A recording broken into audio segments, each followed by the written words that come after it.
ขึ้นมองฟ้าเห็นแต่ลมตีฝ่า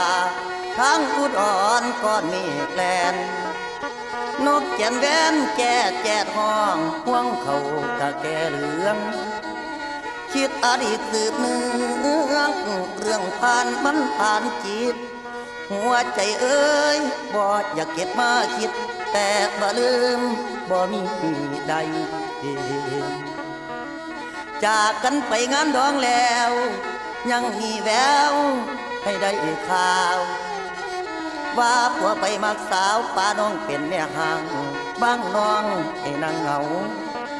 หูบ่น้องชายหนึ่งคิดฮอดเจ้านั่งเจ้าคอยหาฝากน้ำตากับสายฝนนั่งทุรนทุรายเอา